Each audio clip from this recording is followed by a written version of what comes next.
E aí, galera? Você sabe o que tem em comum, né?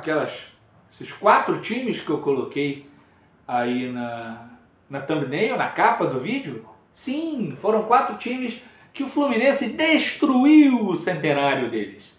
4 times que o Fluminense não teve nenhuma pena, que não deixou ter comemoração de centenário e que o Fluminense passou o trator por cima. O primeiro, em 1995, o centenário do Flamengo, contrataram o Romário, a mídia fez um escarcéu, né, o time dos sonhos, isso e aquilo, e aí 0-0 no primeiro jogo, 3-1 Fluminense no segundo, 4-3 Fluminense no terceiro, 3-2 Fluminense no quarto jogo, título para o Fluminense, título carioca, com gol de barriga do Renato, com Maracanã com 120 mil pessoas. E o centenário do Flamengo foi para o saco, porque no Campeonato Brasileiro, se não houvesse a regra de que os times que já foram campeões brasileiros não cairiam diretamente, teriam que disputar um playoff, se eu não me engano era isso, o Flamengo poderia sim ter caído para a segunda divisão no ano do seu centenário. Mas o que foi destrutivo para o centenário do Flamengo foi o gol do barriga do Renato, foi a campanha do Fluminense no Campeonato Carioca de 1995 e o centenário do Flamengo foi pro saco.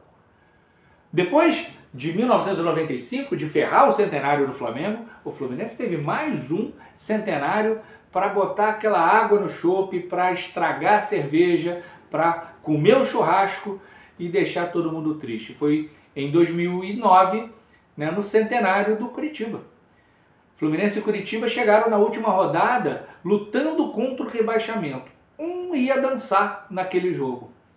E o Fluminense abriu o placar com o Marquinhos e o Curitiba empatou, se eu não me engano, com o Pereira. E terminou assim, depois uma pancadaria, uma escrotice da torcida do Curitiba e terminou 1-1. E o Curitiba foi rebaixado no ano do seu centenário. O Fluminense foi lá e destruiu o centenário do Coxa Branca, destruiu o centenário do Curitiba sem dó nem piedade na maior arrancada de um time na história do Campeonato Brasileiro. Logo no ano seguinte, em 2010, porque o título brasileiro de 2010 do Fluminense ele começa em 2009 com aquela arrancada. E aí em 2010 o Fluminense contrata o Muricy Ramalho, né, e o seu Muricy Ball, bem chatinho, diga-se de passagem, mas muito bem encaixadinho, muito bem organizado, e o Fluminense foi lá e ferrou o centenário do Corinthians. Por mais que a arbitragem tenha tentado ajudar o Timão, o Fluminense foi lá também sem dó nem piedade. E assim, ainda teve a crueldade de que o Fluminense jogou muito tempo sem o Fred, que se lesionou no primeiro turno, sem o Emerson Sheik, que se lesionou no jogo contra o Guarani lá em Campinas, sem o Deco, que também se lesionou, sem o Marquinhos, que quebrou o braço, né? O Fluminense jogava com o Fernando Bob, o Fluminense jogava com o Rodriguinho, o Fluminense jogava com vários jogadores que a gente não acreditava que poderia dar certo. E deu, né? E deu. O Fluminense foi lá e conquistou no jogo contra o Guarani, enquanto o Corinthians jogava com o Goiás e o Cruzeiro jogava, se eu não me engano, com o Palmeiras. O Fluminense venceu o Guarani por 1-0, o gol do Emerson, e conquistou o título brasileiro no ano do centenário do Corinthians. E agora, em 2024, o centenário do Atlético Paranaense, sim, aquele que entregou o jogo para o Criciúma, lá em 96, e sua torcida comemorou muito, né? E aliás, em 96, o Atlético Paranaense era para ter sido rebaixado, né? Porque ele e o Corinthians manipularam resultados através do escândalo Ives Mendes, mas nada aconteceu e no final das contas a imprensa, a parte da imprensa que é canalha, é vagabunda, colocou a culpa no Fluminense. Mas em 2024, né, o Atlético bastava vencer o Atlético Mineiro.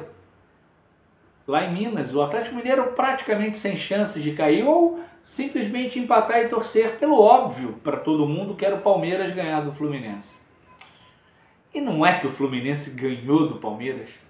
E não é que o Galo ganhou do Atlético Paranaense.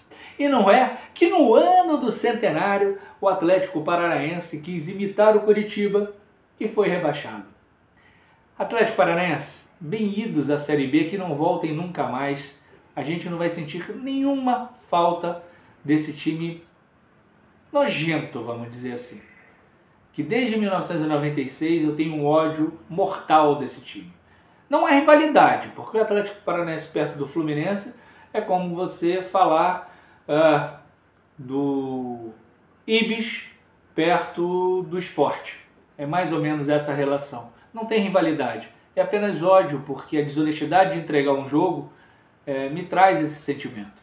Então, fiquem na segunda divisão para sempre, não precisem voltar nunca mais, porque vocês não farão nenhuma falta. E parabéns pelo centenário destruído pelo Fluminense.